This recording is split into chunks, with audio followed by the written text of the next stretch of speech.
ভালোবাসার পবিত্র বন্ধন লিখেছেন জাকিয়া সুলতানা মাইশা। ওই রোজা, আর কতক্ষণ ঘুমাবি?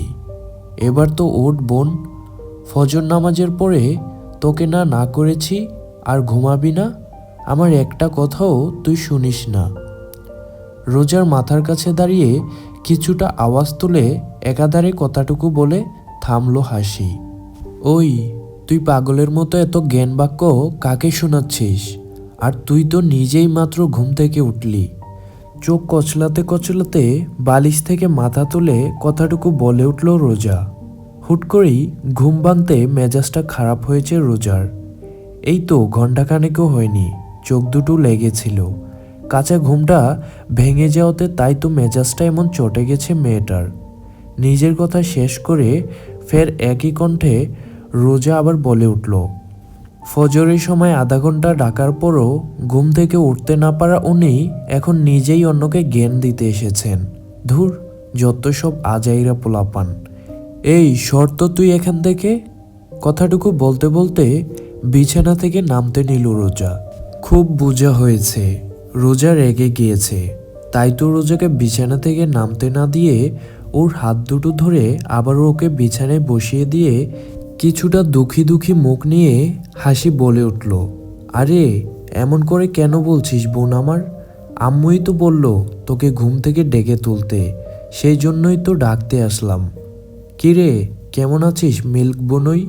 আসলে হুসাইন যখন হাসি রুমের দরজায় এসে দাঁড়িয়ে নখ দেবে, ঠিক তখনই হাসি রোজার কথোপকথনগুলো ওর কানে এসেছিল।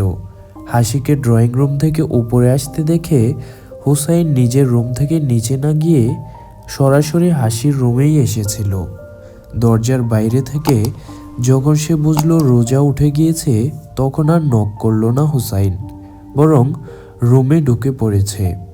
আসসালামু আলাইকুম। আমি আলহামদুলিল্লাহ ভালো আছি, আপনি কেমন আছেন? আর নক না করে ঢুকে পড়লেন কেন ভাইয়া? বিরক্তির সাথে খানিকটা রাগ মিশ্রিত কণ্ঠে কথাগুলো বলে থামল রোজা। একে তো সকাল সকাল ওর কাঁচা ঘুমটা একজন ভাঙলো, এখন আবার আরেকজন ওর বিরক্তের পরিমাণটা আরও এক ধাপ বাড়াতে সালামবিহীন নক না করে রুমে ঢুকেছে। ওয়ালাইকুম আসসালাম, আলহামদুলিল্লাহ ভালো আছি, আর সরি। নিজের ভুলটা তৎক্ষণাৎ ধরতে পেরেই কিছুটা নরম গলায় কথাটুকু বলে উঠল হুসাইন। এই, তোকে আর কতদিন বলতে হবে যে প্রথম দেখাতে সবাইকে সালাম দিতে হয়? প্রতিদিন এক কথা বলতে বলতে আমার মুখ ব্যথা করে, কিন্তু তোর কান কেন ব্যথা করে না সেটাই বুঝে আসে না আমার। কিছুটা চেঁচিয়ে কথাগুলো একধারে বলে থামলো রোজা। সরি বললাম তো, আর এমন হবে না। আল্লাহ কেন যে তোকে আমার দুধভাই বানাতে গেলেন সেটা আল্লাহই ভালো জানেন। এইটুকু বলে কিছুটা থেমে রোজা আবারও বলে উঠল, যদি তুই আমার দুধ ভাই না হয়ে শুধু ফুফাতো ভাই থাকতি, তাহলে তোর সাথেও আমি পর্দা করতাম, আর তখন ভালো হতো। সারাদিন তোর এসব ফাজলামুগুলো সহ্য করতে হতো না আমাকে। রোজার কথার উত্তরে হুসাইন বলে উঠল, আর আমি শুধু এজন্যই সারাদিন আল্লাহর কাছে শুকরিয়া আদায় করি। হা হা হা। আসলে হুসাইনের কাছে এই কথাগুলো এখন পান্তা ভাতের মতো। রোজই 2 থেকে 3 বার বাক্যগুলো বলে রোজা। তাছাড়া হুসাইনও এই বাক্যগুলোতে এতটাই অভ্যস্ত হয়ে গেছে যে দেখা যায় কখনো কখনো রোজাকে ইচ্ছে করে জ্বালিয়ে হলেও রোজার মুখ থেকে এই কয়েকটা লাইন বের করে হুসাইন, ফাজিল, বের হ তুই এখান থেকে। আসসালামু আলাইকুম। দরজা থেকে রুমের ভেতরে ঢুকতে ঢুকতে সকলের উদ্দেশ্যে সালাম জানালেন হাসিনা চৌধুরী। হাসিনা চৌধুরীকে দেখতেই রুমে থাকা 3 জনের মুখমণ্ডলে নিমেষেই হাসি হাসি ভাব ফুটে উঠল। ওয়ালাইকুম আসসালাম ফুপি আম্মু, কেমন আছো? মুচকি এসে কথাটুকু বলে উঠল রোজা। আলহামদুলিল্লাহ ভালো আছি, তোর শরীরের কি অবস্থা? রোজার দিকে এগিয়ে এসে ওর পা চেক করতে করতে কথাটুকু বলে উঠলেন হাসিনা চৌধুরী। পরপর কিছুটা থেমে আবার বলে উঠলেন, পা ব্যথা কমেছে নাকি ডাক্তারের কাছে নিয়ে যাব? না ফুপি আম্মু, কাল থেকে আজকে অনেকটা ভালো লাগছে, ইনশাল্লাহ বিকেলের আগেই ঠিক হয়ে যাবে আশা করছি। ঠিক হলেই আলহামদুলিল্লাহ।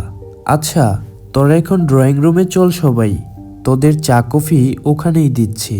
হাসিনা চৌধুরী নিজের কথা শেষ করে থামতে দেরি। রুমে থাকা বাকি 3 সদস্যের একজোটে বলতে দেরি হয়নি, ওকে। ওই রোজা, ওখানে দাঁড়িয়ে আছিস কেন? সোফায় এসে বস। আম্মু, রোজা এসে গেছে, ওকে ওর দুধ চা দাও। না ফুপি আম্মু, আমাকে আজ দুধ চা না, বরং কফি দাও।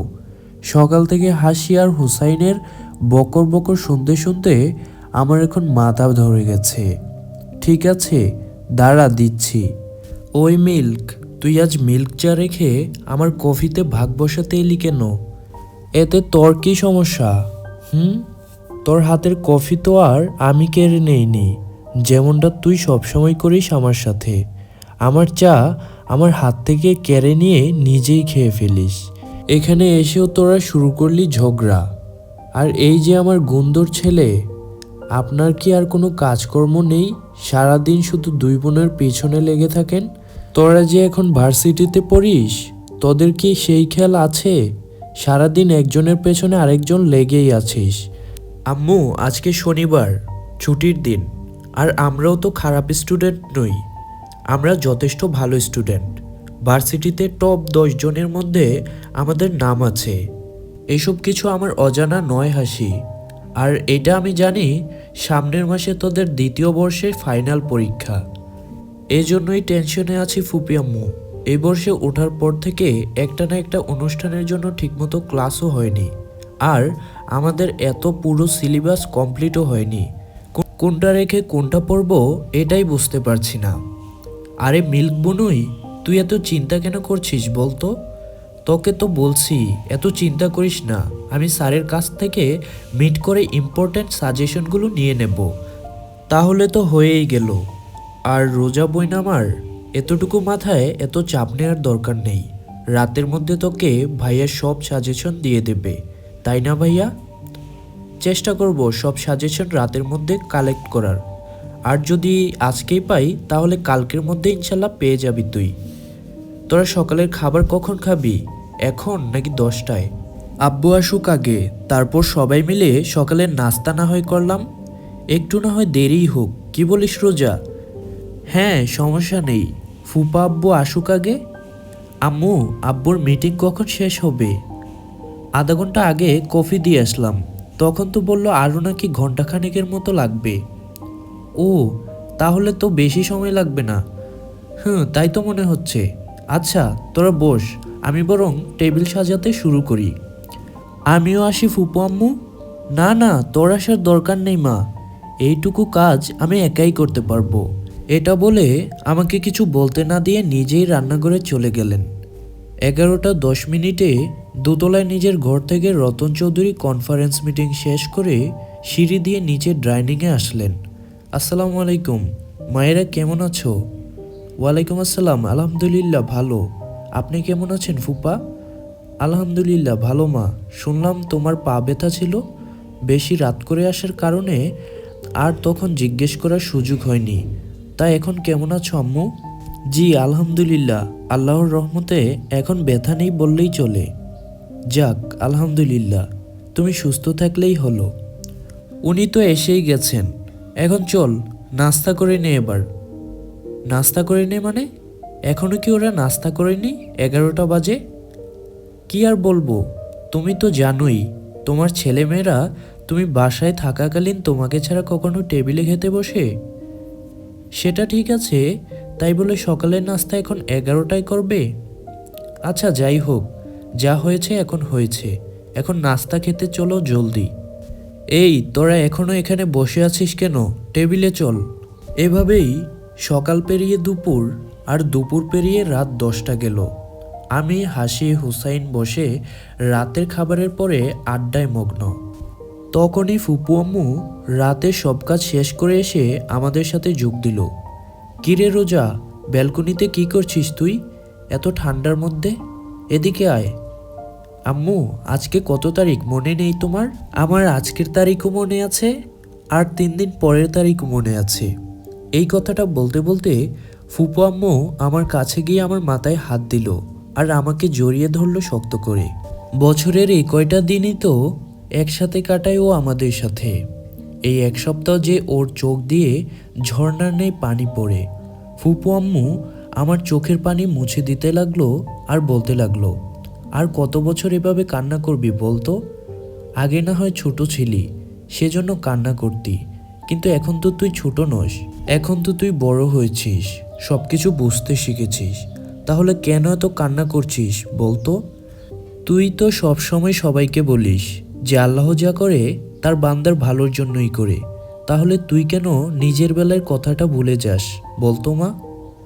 কি করব তুমি বলো? আম্মু আব্বু ছাড়া যে নিজেকে একা মনে হয়। তোমরা সারাদিন থাকো আমার আশেপাশে, কিন্তু দিন শেষে সেই আমি তো একাই। এভাবে বলিস না সোনা, তুই কষ্ট পেলে আমাদেরও কষ্ট হয়। দেখ আম্মুর চোখে দিয়ে পানি পড়ছে। অসহায়ভাবে হুসাইনের দিকে তাকাতেই বলল, এভাবে তাকাস না রোজা, তুই তো জানিস তোর আর হাসির চোখে পানি আমি সহ্য করতে পারি না। তুই যা চাস তাই এনে দেব, শুধু গ্রামে যাওয়ার জন্য আবদারটা করিস না বোন। প্লিজ ভাই, এমন করিস না। বছরের এই একটা বাড়ি তো যেতে চাই, ওই বাড়ি, ওখানে যে আমার মা বাবা ভাই ঘুমিয়ে আছে। চোখ দিয়ে পানি মুছতে মুছতে বললাম কথাটা।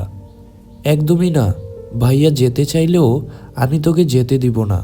প্রতিবারই ভাইয়াকে তুই ইমোশনাল ব্ল্যাকমেল করে নিয়ে যাস, আর পরে ওখানে গিয়ে সারা দিন রাত কান্না করিস।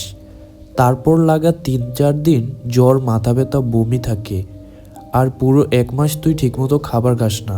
গতবার কি হয়েছিল সেটা তোর মনে না থাকলেও আমার মনে আছে।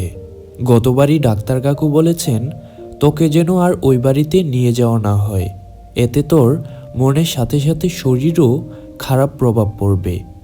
আমি অসহায়ভাবে সবার দিকে তাকিয়ে থাকলেও কেউ আমাকে ওই বাড়িতে যেতে দিবে না বলে মন স্থির করে বসে রইল।